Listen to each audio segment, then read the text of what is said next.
this building is of imminent concern to collapse. There's a heavy concern or a significant concern we could lose this building at any time. Good evening. We begin at 5 with continuing coverage of that massive fire that tore through a southwest Portland apartment building. And as you heard, keeping a close eye on what is left of a crumbling structure with concerns about a sudden collapse. Thanks for joining us. I'm David Molko. And I'm Brittany Folgers. Mike Benner is live by the apartment on Southwest 14th and Taylor. Mike, more debris fell off the building just in the last 90 minutes. So what are you seeing now?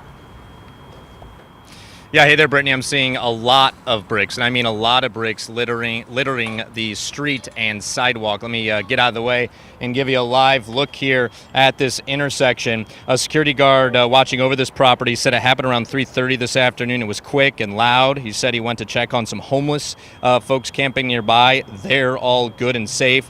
But all of this is exactly why the building has been red tagged, meaning no civilians inside of it. All of this, the aftermath of a massive fire.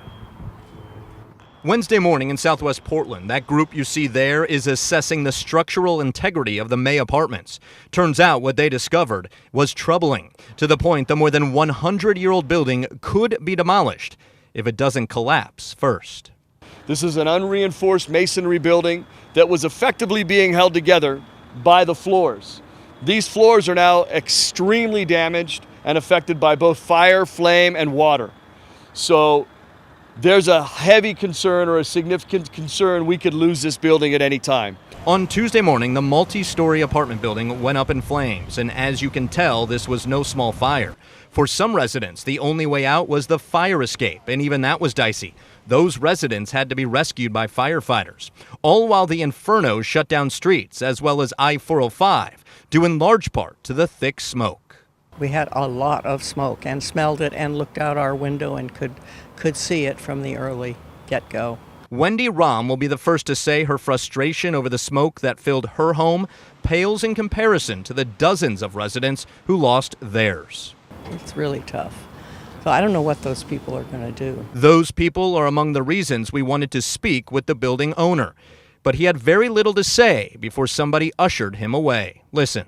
No, I don't know what happened other than there was a fire here. But I mean, unfortunate for your residents? Oh, any fire is unfortunate for the residents.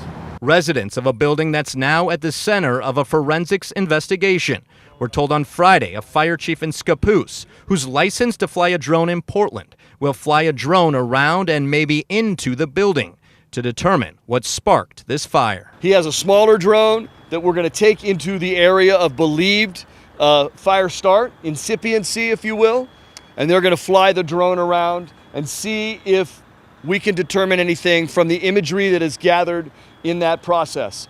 He will be able to put together 3D images of the room as it sits, so we'll be able to come back and really look at a good model on the computer, have it rotated around in color.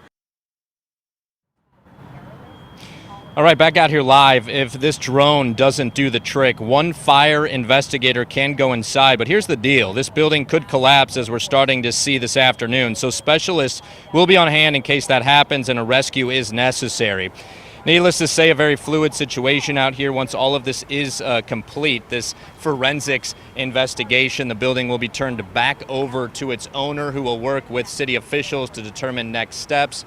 In all likelihood, a complete demolition, again, if this building does not collapse first.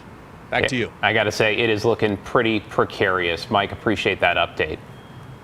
Let's get to Portland's gun violence now, with officers investigating a downtown shooting early this morning. Police say the Mead building that's at Southwest 5th and Washington was hit around 5:30, though nobody was shot.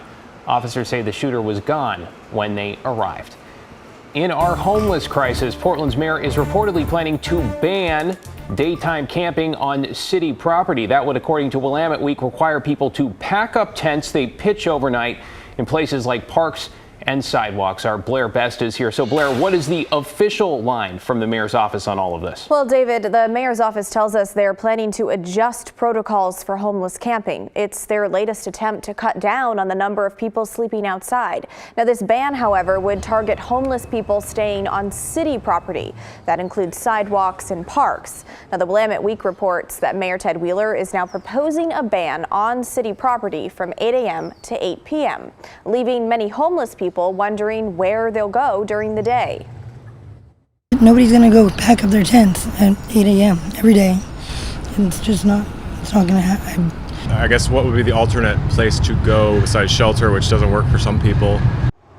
Now, we also talked with the Lentz Neighborhood Association. That's an area in southeast Portland where homeless people flock to.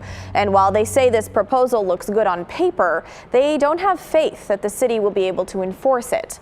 Now, we are expecting more details on the daytime camping ban to come out sometime next week. Brittany? We know you'll be following that for us. Thanks so much, Blair. Let's get you caught up now on results coming in from yesterday's special election. And if you scan that QR code that's at the bottom right-hand side of your screen, it'll bring you right to even more results that are posted up on KGW.com. Okay, first up, the proposed capital gains tax in Multnomah County. That is failing. It would have helped renters pay for a lawyer when they're facing eviction. So far, 82% of voters are saying no. Voters renewed the Portland Children's Levy. That happened for the fourth time. And in the race for Portland School Board Zone 3, retired elementary school teacher Patty Sullivan is in the lead with 56% of the vote. In the Multnomah County Commissioner's race, former Nike executive Julia Brim Edwards has a firm lead in District 3 with 58% support. Brim Edwards will represent District 3, which includes much of southeast Portland and parts of northeast. She grew up in the area and went to school there. Our Daisy Caballero caught up with her today about her plans for this new position. In walks County Commissioner-elect Julia Brim Edwards.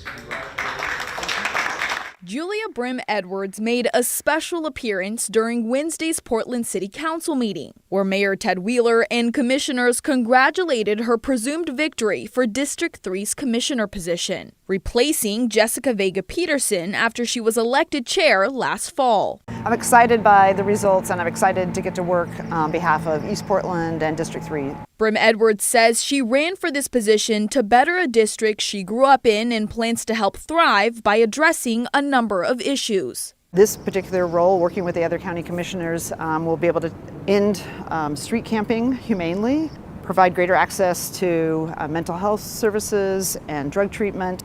And also the county has a critical role to play with public safety with both the sheriff and the district attorney's office. Brim Edwards is currently a small business owner who also served on the Portland Public School Board for the last 9 years. So she says she understands all the issues Portland is facing. But her number one priority, in terms of ending street camping humanely, the county, working with the city, has the ability to create a lot more shelter. So we need to be able to provide shelters so people can humanely transition out of street camping into a place that they're safe and they have access to basic services. So that's a number one priority. Brim Edwards has plans to stay on the school board for the remainder of her term. That's up in June of 2025. She'll be sworn in on June 8th. Daisy Caballero, KGW News. One of the more interesting election night contests that proposed capital gains tax in Multnomah County and the overwhelming rejection by voters, perhaps because of the high-profile opposition, perhaps because it is yet another tax, or maybe both. But speaking of your tax dollars, there may be more of them headed back to your bank account because of Oregon's kicker rebate. Tim Gordon's in the newsroom. Tim, we are talking about billions with a B. David, the kicker fund up to $5.5 billion to be returned to taxpayers, and there is almost $2 billion more for the state budget being worked on this session. Oregon Governor Tina Kotek talked today about how she would spend those additional dollars. They say money makes the world go round, and in Oregon, it keeps government running. The latest forecast from state economists gives revenue a big boost.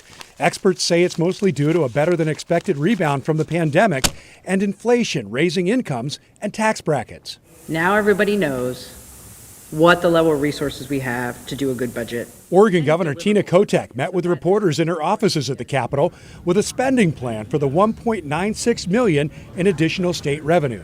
And we have a lot of work to do, but this forecast provides the resources we need to get there. And it's an opportunity for bold leadership from the legislature. Look, legislative leaders and I are very aligned on these top 3 priorities. The priorities laid out with numbers. The governor wants $316 million to expand the state's response to the homeless crisis, $280 million to address what she called the behavioral health crisis playing out across Oregon, and $120 million more for education and early literacy programs for all school districts in the state.